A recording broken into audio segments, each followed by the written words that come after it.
Good afternoon, and thank you for joining us. My name is Tina Tebow, and I will be your moderator for this afternoon's briefing.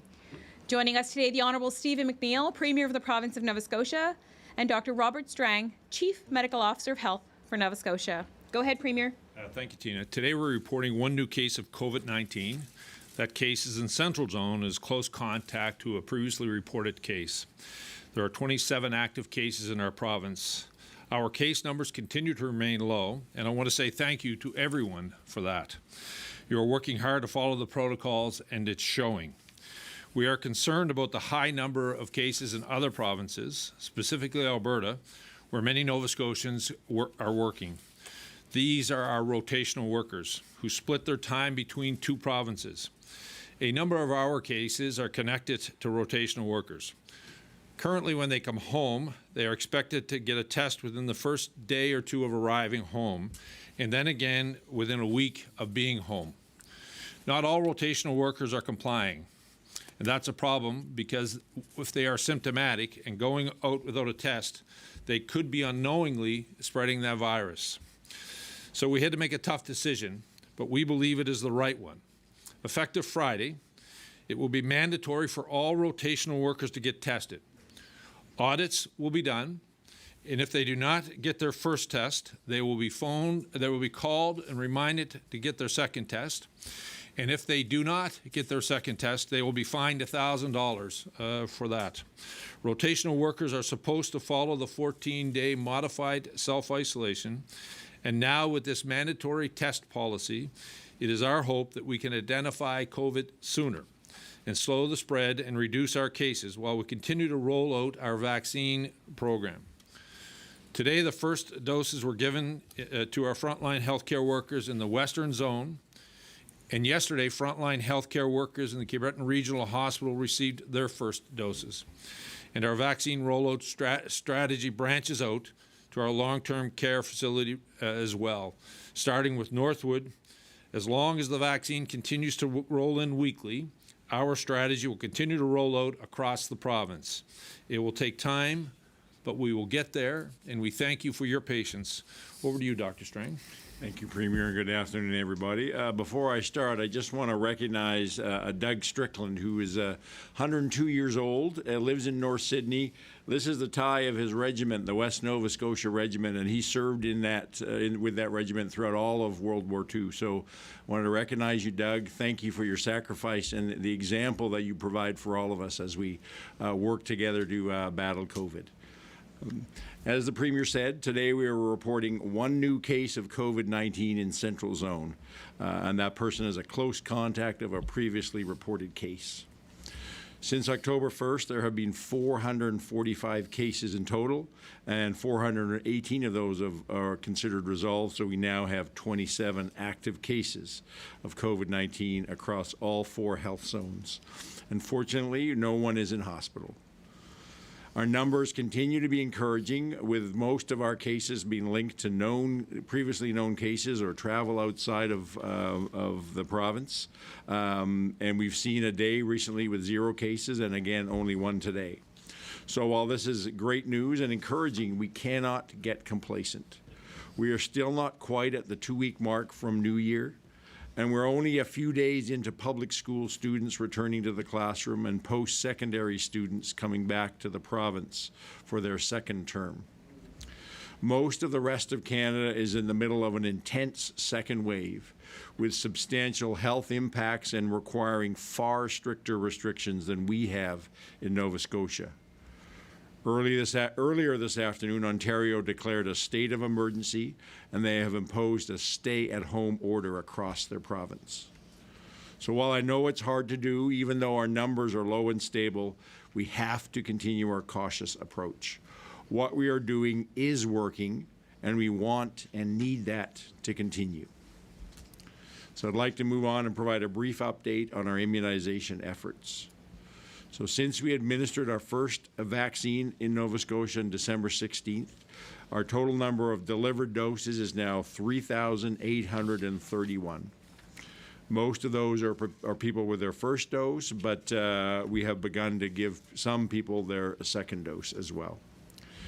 As the Premier said, yesterday was a milestone moment in our immunization campaign when we delivered the first COVID vaccines outside of the Central Zone.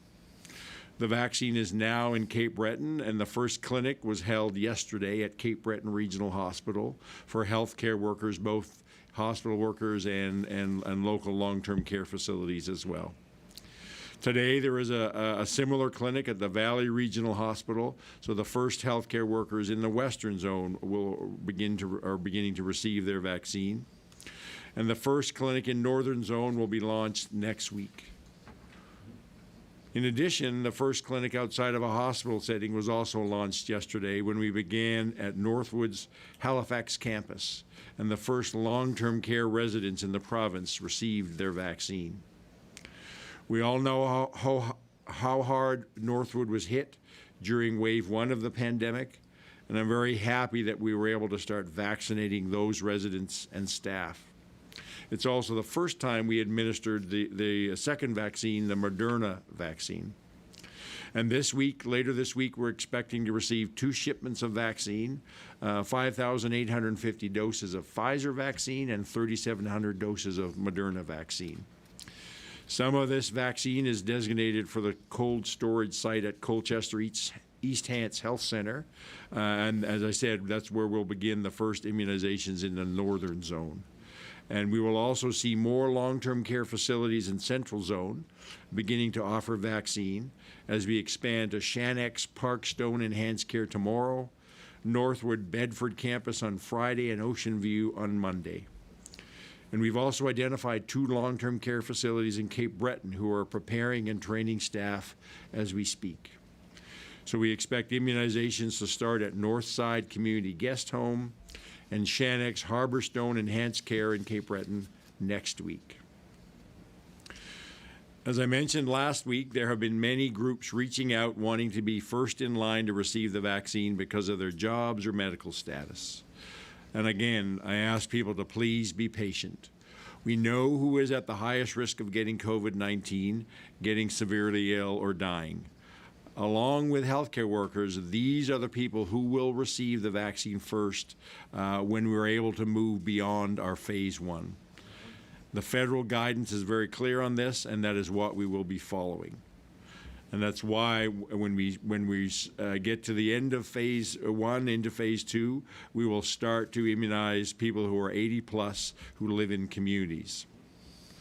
And before I leave the vaccine update, I want to talk about volunteers.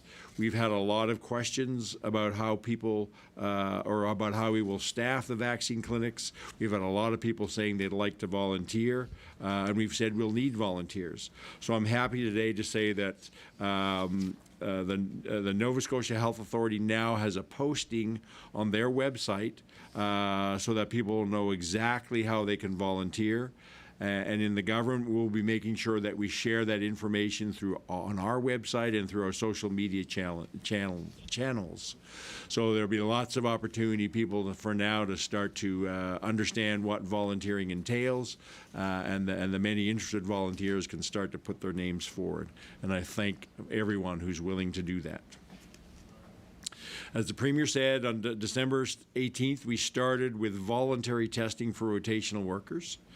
And unfortunately, we have not seen as much as uptake as we would like. To date, we've only had about 1/3 of our rotational workers getting tested. We fully understand that the pandemic has been particularly hard on these rotational workers and their families, but we also know that there have been cases among rotational workers, and they continue to have a significant risk of importing the virus into Nova Scotia. Since December 1st, 21 of our overall cases, or 9.4%, have been rotational workers. As a result, starting this Friday, January 15th, testing will be mandatory for rotational workers who work outside of Nova Scotia, Prince Edward Island, or Newfoundland and Labrador. They must get tested twice, once on day 1 or 2 when they get into the province, and again on day 6, 7, or 8. And they have to complete their full 14 days of modified self-isolation, even if they have negative test results.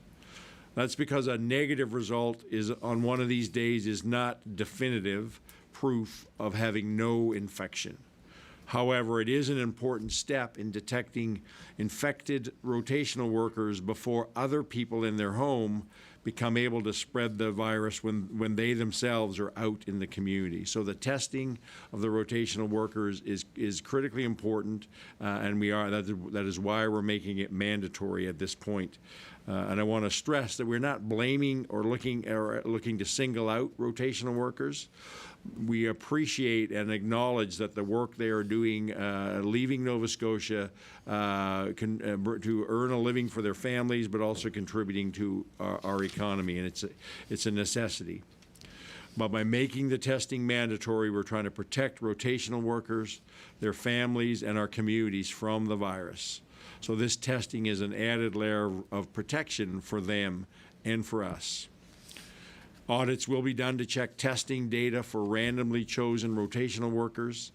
And if the worker did not get their first test, they will get a phone call reminding them of the mandatory testing and the need for their second test. But if they do not get their second test, they will be issued a $1,000 fine. So rotational workers can book their appointments by completing the online self-assessment. They should not go to pop-up or drop-in testing sites. They must be tested at primary assessment centers simply because we need them to be using the PCR test and not the other rapid antigen test. But they need to make an appointment. They can't just drop into one of these centers without that. In terms of testing updates, in December we began to test staff of long-term care facilities, mainly in Central Zone and some facilities in the Valley due to the poultry farm outbreak. This testing has been and remains voluntary. And to date now we've expanded that testing to 29 long-term care facilities, and we're moving that into Western, Northern, and Eastern zones as well. Of the 29 facilities, long-term care facilities that we are currently testing, some of them have adopted self-swabbing, where the staff are able to test themselves. In others, they have designated staff who collect the specimens.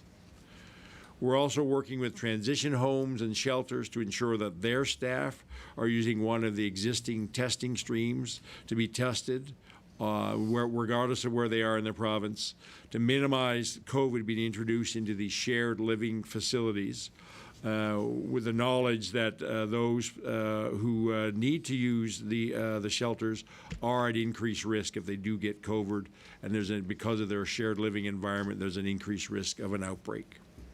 And we're also working with community organizations to increase access to testing for the people and families that these facilities serve. In our correctional facilities, all inmates are being tested upon admission. Starting January 18th, we will begin testing any staff who want to participate in the testing program at the Central Nova Scotia Correctional Facility in Dartmouth, and then we will be phasing in testing in our other provincial correctional facilities in the weeks ahead. And lastly, we still have both our symptomatic and asymptomatic testing available at primary assessment centers across the province. So for all Nova Scotians, if you feel unwell, please do the online self-screening right away and get direction on whether you should be tested or not. And for people who do not, even if they don't have symptoms, you can still get a test, and this is most important for people who have a lot of interaction with others because of their job or their social activity. And for either one of those, you can go onto our online self-assessment tool and book a symptomatic or asymptomatic stream, and you'll get direction about testing from there. We also continue to have our pop-up sites around the province.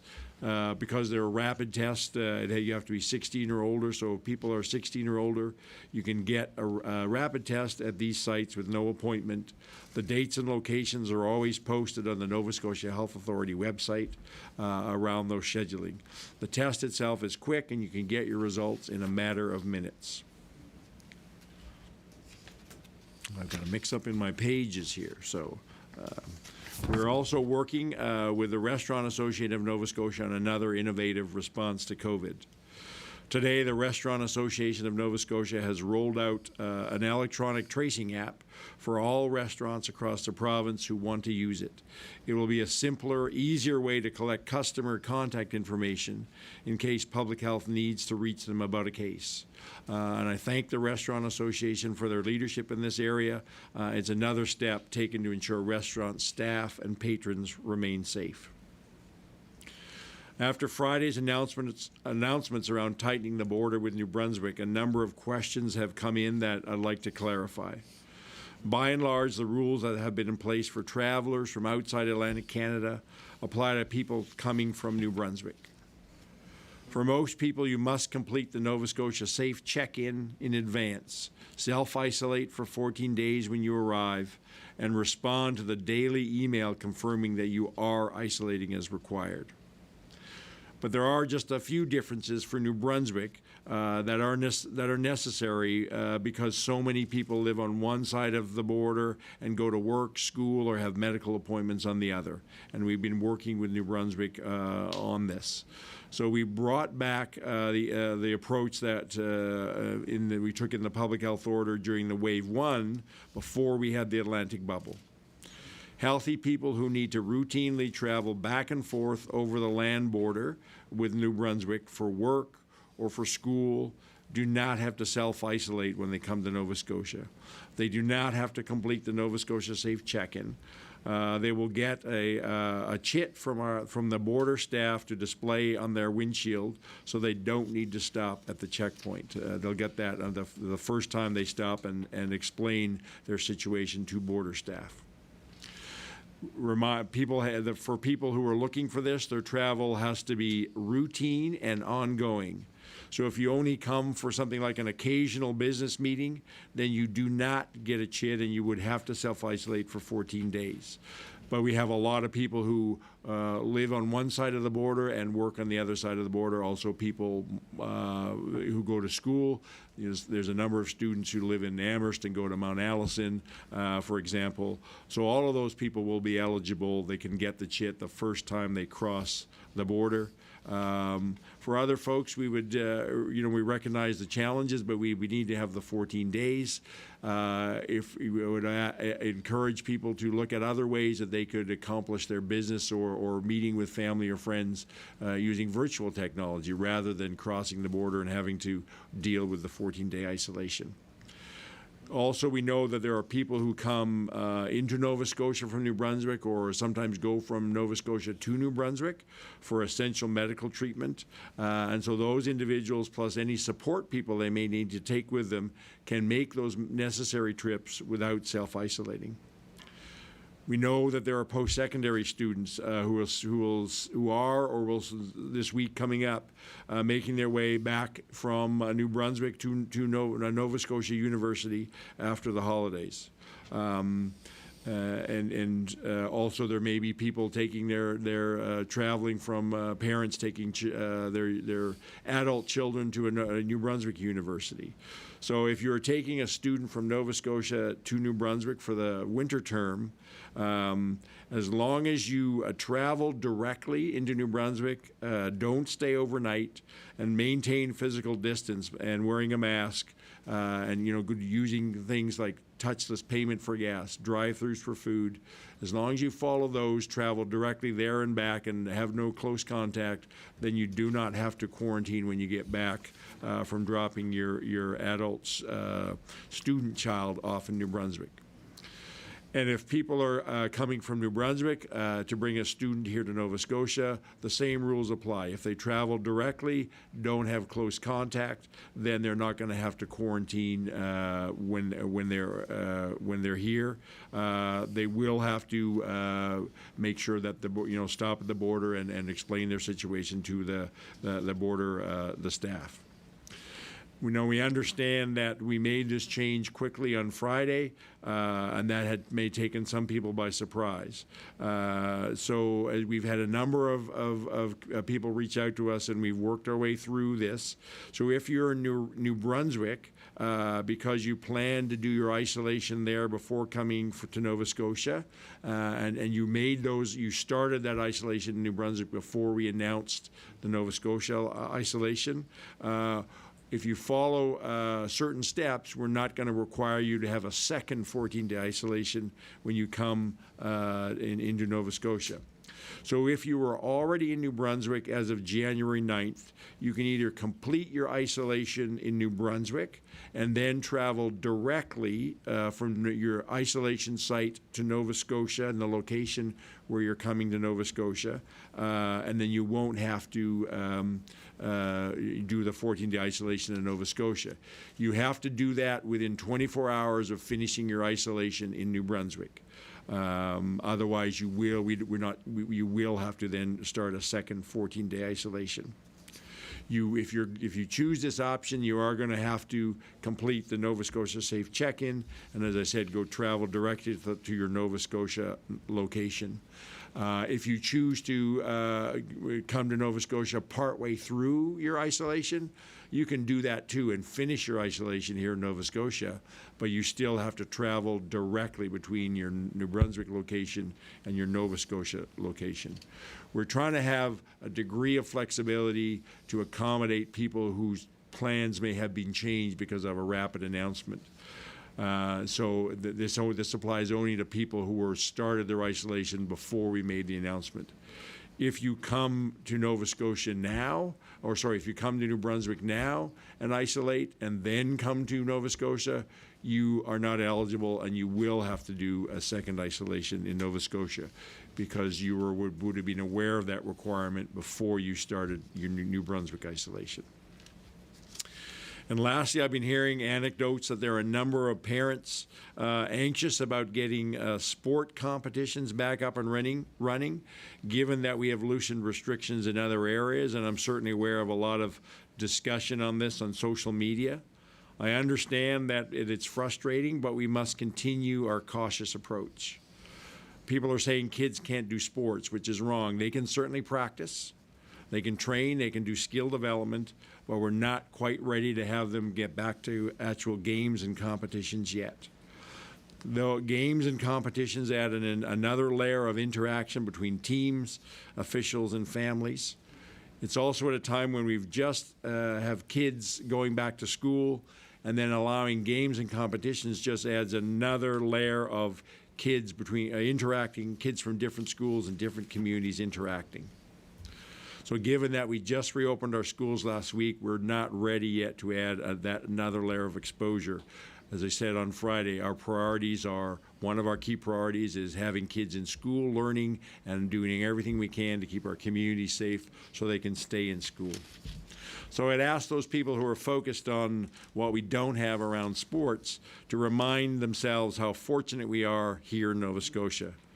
When we look around at other provinces, many kids can't even practice, let alone compete. Our kids still have the option to remain physically active while doing many team sports and practicing. So I ask that people focus on what we do have here. Look at the bigger picture and not just the one thing that you see as being important. We have flexibility right now that many others do not. So as we close today, I want to again thank all Nova Scotians for following the protocols and restrictions put in place to protect our communities and our loved ones. All we need to do is look around to see how quickly this virus can spread and the devastating impacts it can have. So please continue to remain vigilant by following public health requirements and all the things we've been doing for months around staying socially distanced, limiting our numbers, washing our hands, staying home if you're unwell, and when necessary, look for COVID testing. I also ask for people to continue to have patience with our restrictions and the public health measures, and as we roll out our vaccine program. We're asking a lot of Nova Scotians, and people are continuing to rise to the challenge, and I want to thank them for that.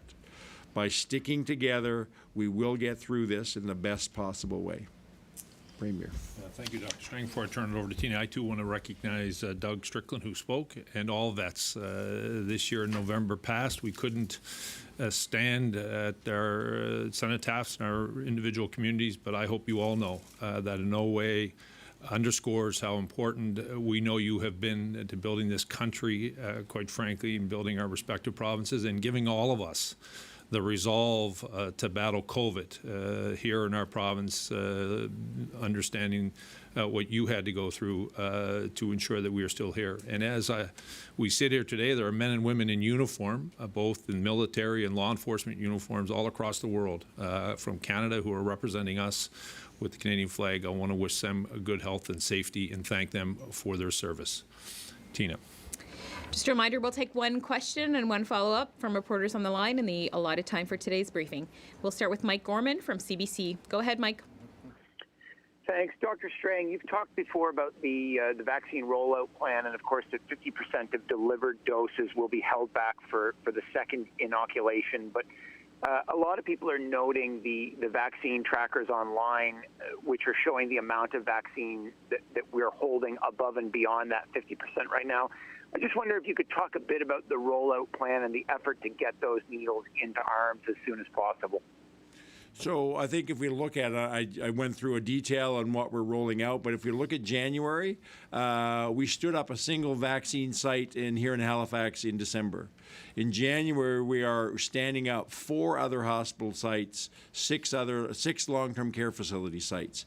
Each of those sites requires a significant amount of planning, preparation, training of staff, etc. So this is very big and complex, and I think it may. And I'll use the northern zone example. We're getting vaccine in the next couple of days that will go up to the facility in Enfield, the community clinic in Enfield. We'll start immunizing there next week.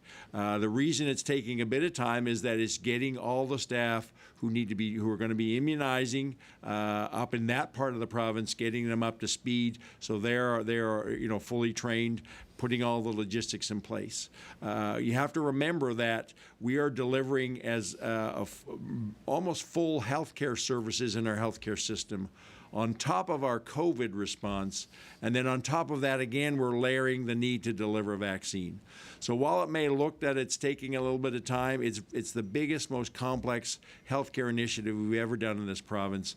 And I really, we are rolling that out with the necessary logistics and training in a very timely manner. And again, if we step back and look at January, standing up 10 new vaccination sites, that's quite an accomplishment. Go ahead, Mike, with your follow-up.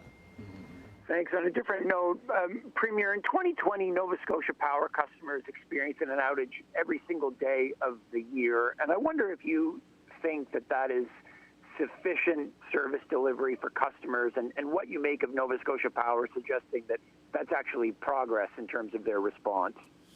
Well, I'm sure I've heard Nova Scotia Power say, quite frankly, they weren't satisfied with that. I think all of us need to recognize vegetation management is a huge part of that. When you go across the province, there are many remote parts of our province that these lines go through that will require the continued making sure that we're doing the maintenance in terms of vegetation management.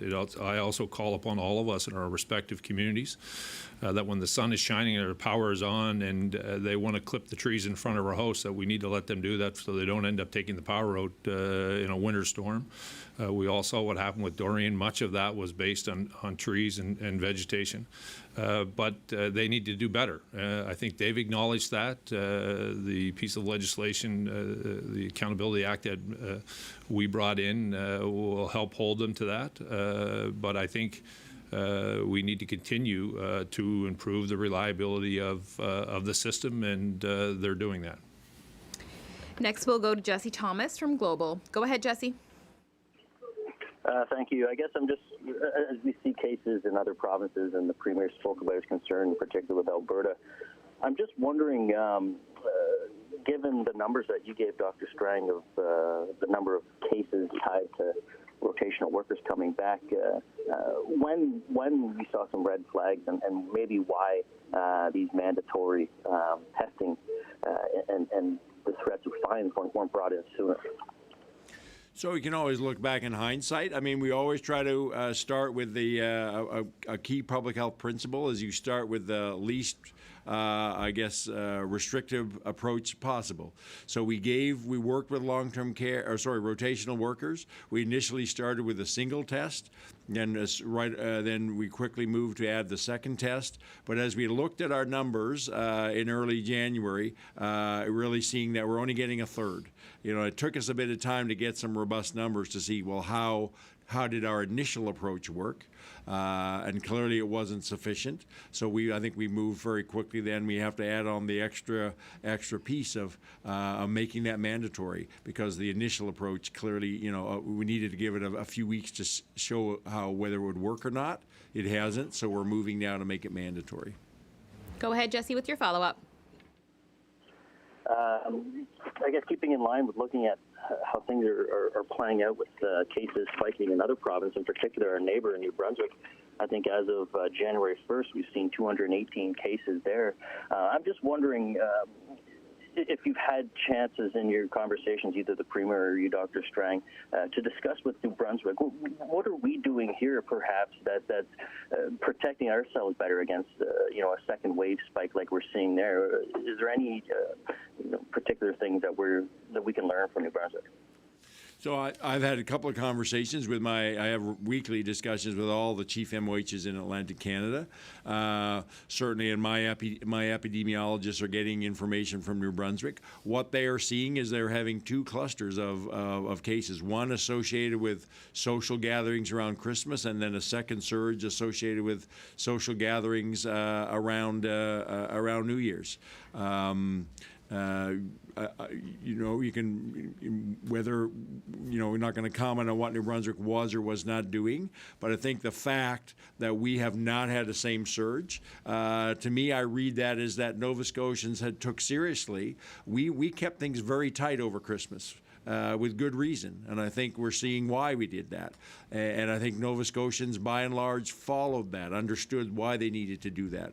To me, it's a lesson on our approach, which is to go very slowly and cautiously. And when things start to go sideways, we will tighten down very quickly, and then we'll loosen that very carefully. It's a message all about being cautious and careful, but to me, it's also testament to how hard Nova Scotians continue to work to follow the public health restrictions and requirements to keep each other safe. So thank you to all Nova Scotians.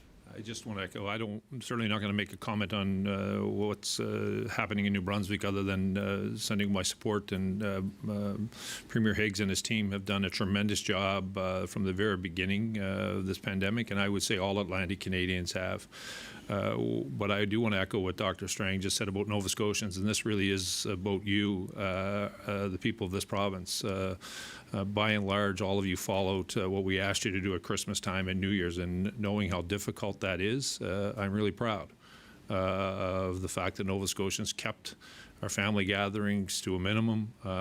We made phone calls, we checked in on people. I'm really proud of that, and we're reaping the reward. So this isn't about what someone else anywhere else is doing, or what other premiers are doing, or what other public health officers are doing. It's about what you're doing as Nova Scotians, and you should be really proud of what you're doing. Next, we'll go to Natasha Pace from CTV. Go ahead, Natasha. Thank you. I just wanted to check in again, Dr. Strang, about the COVID variant. I know at the last press conference on Friday, you mentioned some samples were sent away to be tested at the national lab. Just want to get an update on that, whether or not we're seeing that now in Nova Scotia. We haven't heard back on those samples. I haven't heard about any other samples being submitted. So, as of today, we don't have no evidence of a COVID variant here in Nova Scotia. If and when we do get one confirmed, you will absolutely hear that from us very promptly. Go ahead, Natasha, with your follow-up. Thank you. Given that there's a lot of misinformation floating around, especially online, about the COVID vaccine, I'm wondering if there's any kind of campaign the province is working on or plans to do to kind of combat that misinformation, let people know kind of the facts about the vaccine and, the safety around it. Yeah, we already have some of that information out there, and certainly it's a topic of substantive discussion with my colleagues in our communications team. Or just even yesterday, they had a discussion. We have the real value of and the privilege of having an international expert, Dr. Noni McDonald, who's still here working at the IWK, and they had a conversation with her, and I was briefed about that, and she was able to provide a lot of valuable insight. And so we are in the process of developing a much more robust communication strategy. The timing of that is important. When we're right now we're the limited vaccine with tight priority groups. We're certainly making sure that those priority groups get the necessary information. But as we roll out our broader vaccine program, hopefully we anticipate doing that in late April and May. We will certainly have a robust communication strategy out ahead of that to make sure that Nova Scotians all have accurate, fact-based information on this vaccine. Next, we'll go to Danielle Edwards from Canadian Press. Go ahead, Danielle. Hi, I just had a question about the resources that are going to be used to help track rotational workers and whether or not they're getting their 2 tests during their quarantine. I know there were some concerns about the resources and the manpower behind tracking people who traveled into the province and were having to quarantine. So does the province have enough manpower to make sure that rotational workers will be adhering to the rules? Yeah, this is all done. First of all, its starting point is using our safe check-in form. So there's a stream in that where people identify as a rotational worker. We can then take that information and within the staffing that we have to do the work to select a random sample of those, match them up with information we have in our testing database, and we can identify whether which rotational workers that have been selected have actually had their first test or not. And then they'll be doing the phone call and, if necessary, the follow-up with local police. So we can do all of this within our existing resources. That was one of the questions when we asked, is it possible to do this audit check? And we clearly explored that, and we can certainly do that within the capacities that we have. Go ahead with your follow-up, Danielle.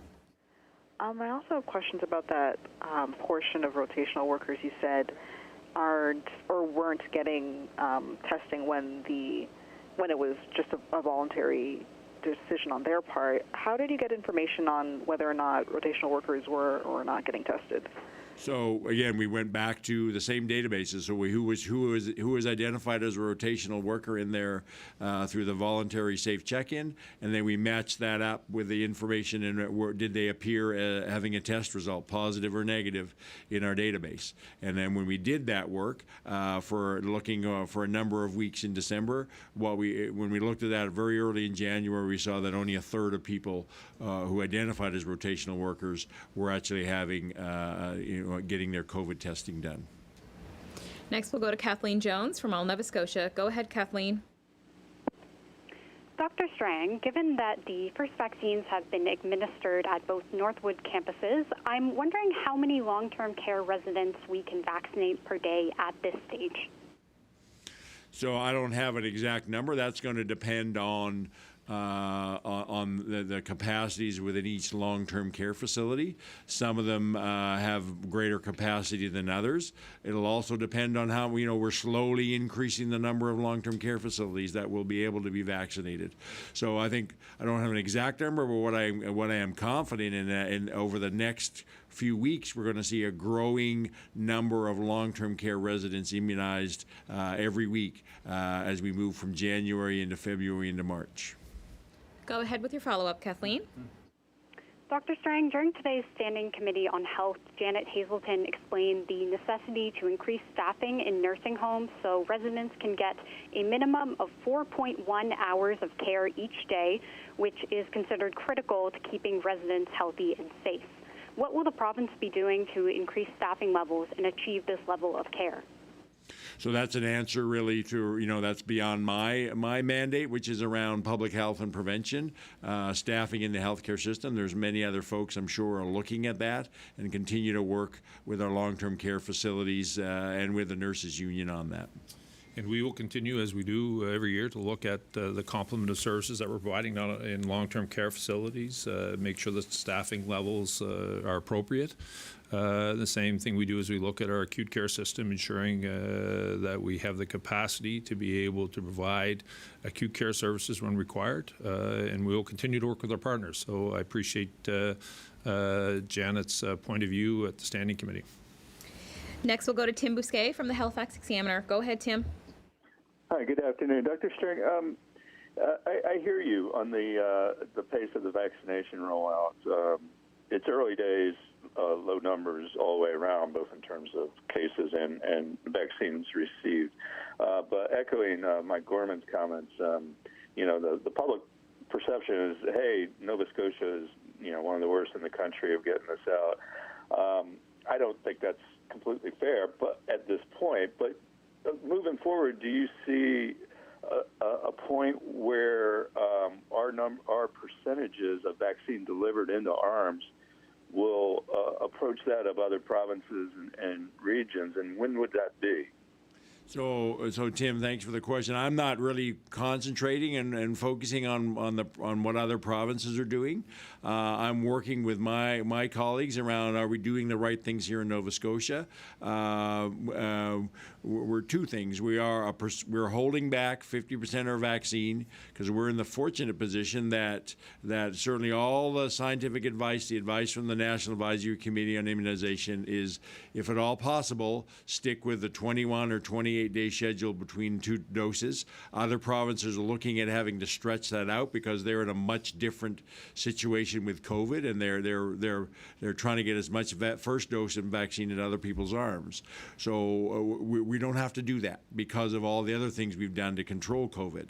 So we can take the safest approach, which is to make sure that everybody we're focused on getting as many people with 2 doses of vaccine in a timely manner.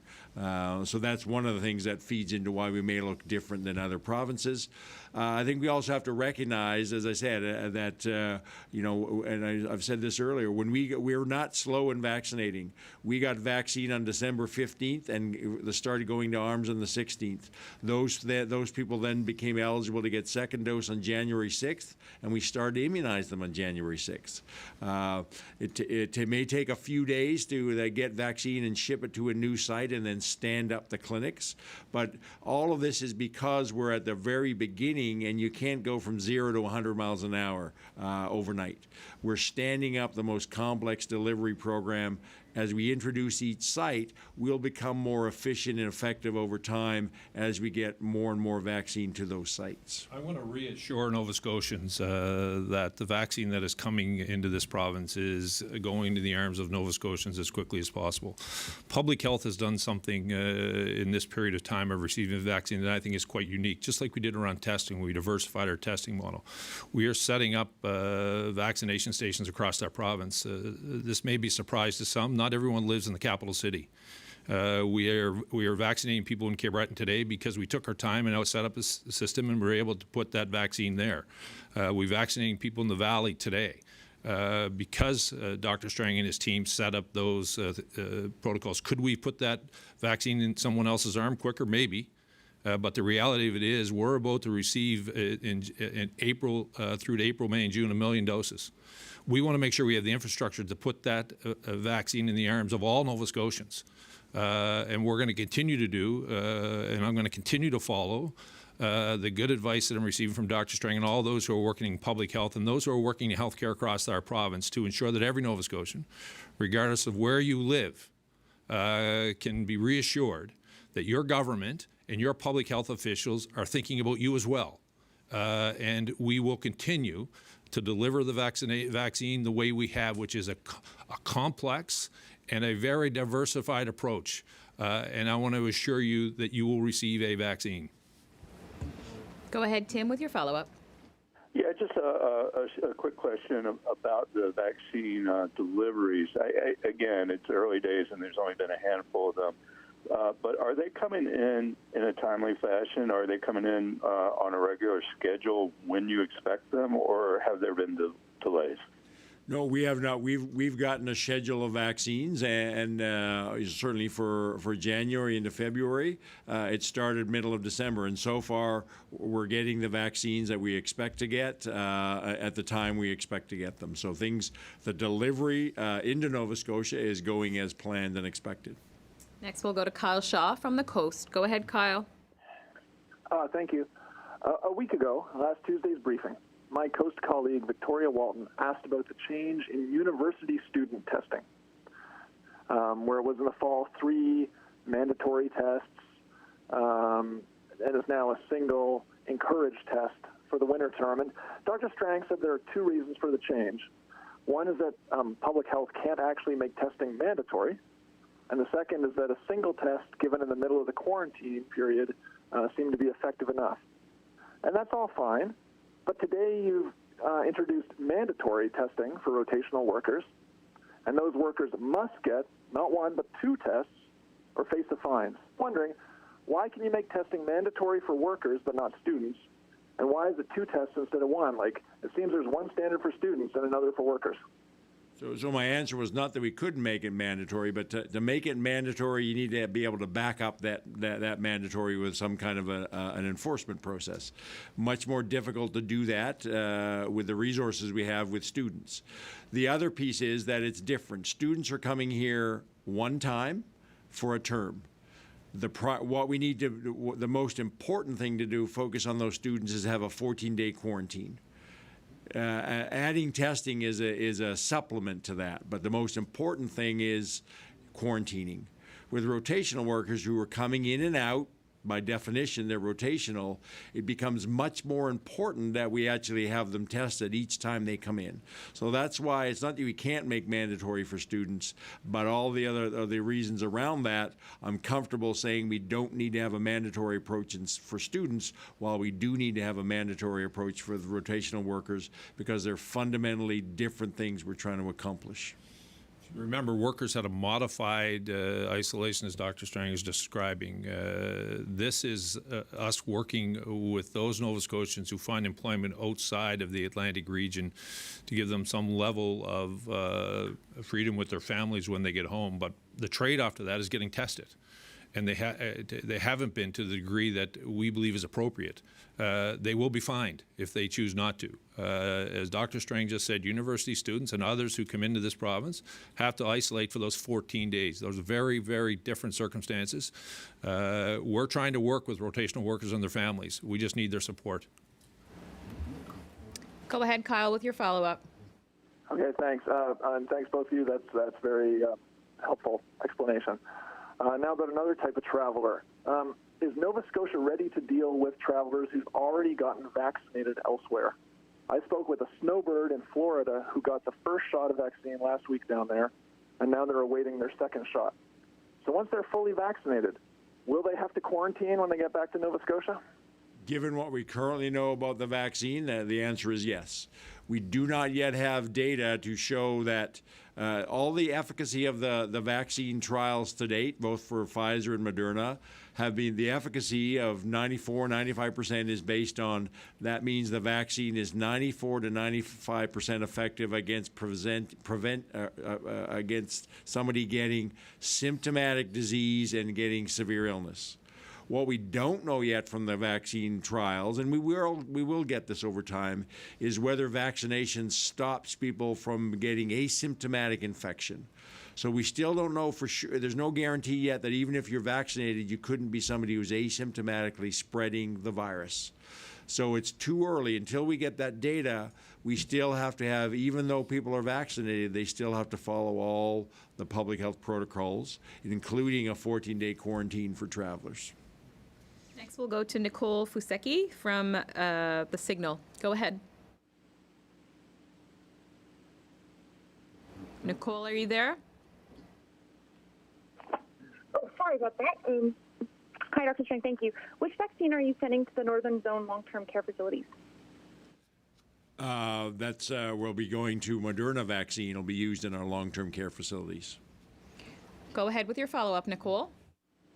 Thank you. And just to follow up on a previous reporter's question, do we know how many rotational workers are entering the province weekly or monthly from Alberta?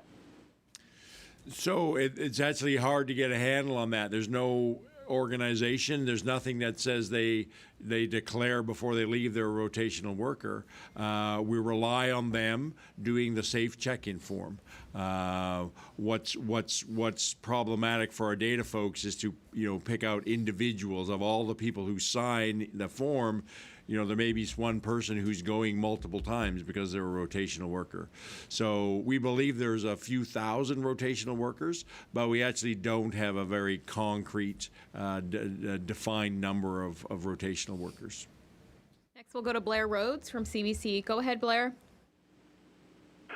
Thank you. Dr. Strang, earlier today, the Prime Minister announced that the federal government has secured more doses of the Pfizer vaccine. I'm wondering, do you have any concerns from a logistical standpoint that Ottawa is going with the more difficult to store, more difficult to transport vaccine, given the concerns or the challenges we face in rolling it out across the province? No, I'm happy to get as much vaccine as we can get. I think we've shown that we've got a system in place that can handle whether it's ultra frozen, regular like Pfizer, regularly frozen like Moderna, and then hopefully the products that are coming down the pipe that are refrigerated. Each of our hospital sites have all three types or both types of freezers and refrigerators. So we'll take whatever vaccine product we've developed the capacity to deal even with the requirements around Pfizer. It explains why it's important to set up vaccination stations across the province. And while we get a number of questions about why the delay in the front end, it will be critical. And Dr. Strang and his team have the appropriate freezers all across our province. So whichever vaccine they get, we'll be able to distribute across the province, which is something very different than when we started in the very beginning. So I want to say to Nova Scotians, be patient. Your public health team is working very hard, as they've done since last March, with the focus of your health and safety and ensuring that we distribute this vaccine as quickly as possible and safely as possible, and ensuring the integrity of it as we get it into your arms. So we've continued to work with you, and we will continue to do in the best interest of all Nova Scotians. Go ahead, Blair, with your follow-up. Yes, I realize it's only early days, but have there been any lessons learned in the very early stages of this that will perhaps make it easier when the fuller rollout comes along in the subsequent phases of the vaccine distribution? So I think everything we're doing, we're learning. As we used the example last week, we were figuring out how do we ship the Pfizer vaccine from the bio depot in Burnside to Northwood. The team that was doing that thought they had it figured out. They trialed it, shipped everything over except the vaccine. It didn't work. So they tried a couple of other approaches till they found something that does work to maintain the temperature. So that's a key point. As the Premier has pointed out, as I pointed out last week, everything we're doing during this first phase, it's getting vaccine is two key things: getting vaccine into our highest priority groups, but also trying a number of different ways, whether it's different ways that we have to ship and handle safely the different vaccine products, whether it's trying different types of vaccine delivery methods, all of which we will learn from, which we will then make us ready when we get large amounts of vaccine in the spring. We don't have to figure it out once we get it. We have done the work now in phase 1, so when we're ready to go with much larger amounts of vaccine, we can do that. So everything we're doing is about learning how we do this, trialing things, learning from those trials, making ourselves more efficient as effective, and every week we're doing that.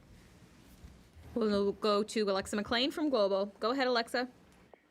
Hello, thank you. I'd like to momentarily shift gears to another public health crisis that Canada has been grappling with for many years. Dr. Strang, you'll know well, the overdose crisis in Canada. 2020 saw historic rates of drug overdoses nationwide. And indeed, some parts of Canada saw higher overdose rates than COVID-19 deaths. And preliminary data for Nova Scotia forecasts the same thing. Between January and November of 2020, there were 96 confirmed and probable OD deaths in Nova Scotia. And I'm just wondering why there hasn't been any provincial press releases about these numbers. I understand that some of these deaths are still being investigated. We still don't have the total OD number for 2020, but a press release could easily state, where things are as of now. I'm just wondering why there hasn't been any releases to the public about this.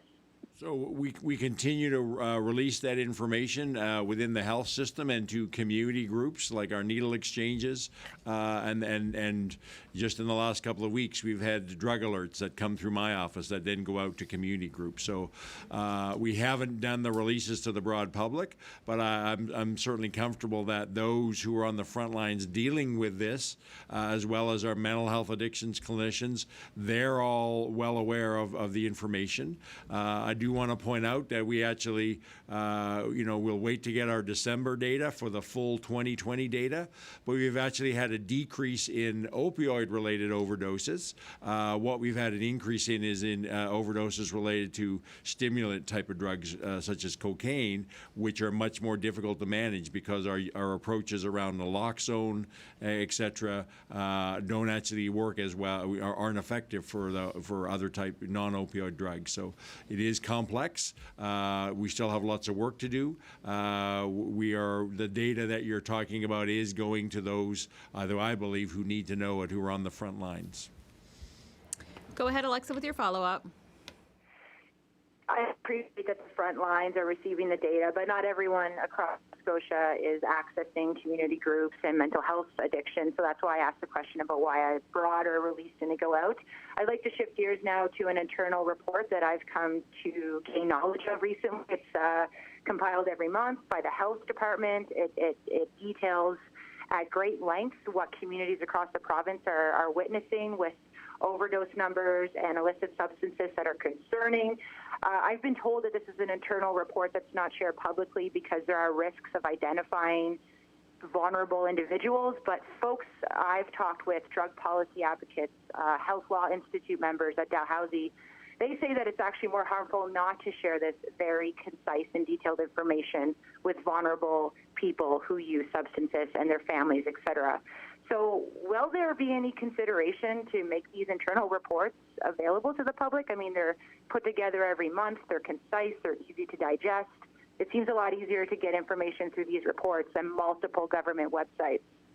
So, I mean, there are people in my team that are looking at that, small numbers. I have to tell you that, we continue to pay attention to this issue, but all of us have been working most of our time on the COVID response.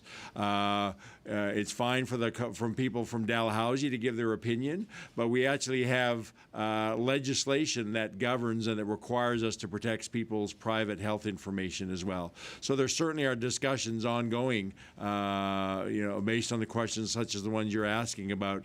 Are there things that we could release more broadly? But at the end of the day, we have to be very careful that we are not disclosing people's private health information.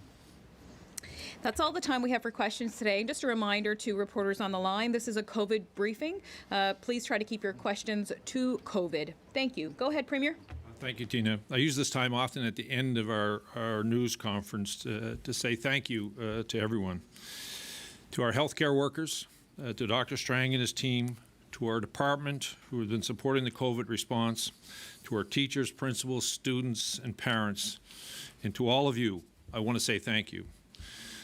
I sit here before you today and I am very thankful for how hard all of you have been working to keep the cases in our province low. We are not out of the woods, and we need to continue to work together to keep our numbers low. But as I look across the country at the explosion of new cases that have hit so many of our other provinces, I can't help but feel gratitude towards all of you. To everyone in this province who's working so hard to slow the spread, I want to say thank you. I feel for our friends and family living and working in some of the other provinces. I feel for my colleagues who are trying to deal with it. Let's all today think of them with kindness in our hearts. And if you have a loved one who lives in another province, reach out. Tell them you are thinking about them. Tell them to hang in there. Tell them to be strong. And show them a little kindness because it goes a long way.